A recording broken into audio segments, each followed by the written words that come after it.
అందరికీ నమస్కారం. నేను Kumar, senior physiotherapist, Peddeshwar heart care centre and multi speciality hospital, Vijayawada.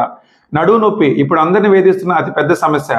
నడుము నొప్పి గల ప్రధాన కారణం మనం చూసుకున్నట్లయితే ఎక్కువసేపు కూర్చొని పనిచేసే వాళ్లకు వెన్నుకండరాలు 100% బతికిలోనే అవకాశం ఉంటుంది. దీన్ని అధిగమించాలి అని అంటే ప్రతి గంటకు ఒకసారి లేచి అటు ఇటుగా కాస్త నడిచి మళ్ళా కూర్చుంటూ ఉండాలి. కూర్చొని ముందుకు వంగి పనిచేయటం వల్ల వెన్నుకండరాలు 150% ఒత్తిడి లోనవుతూ ఉంటాయి.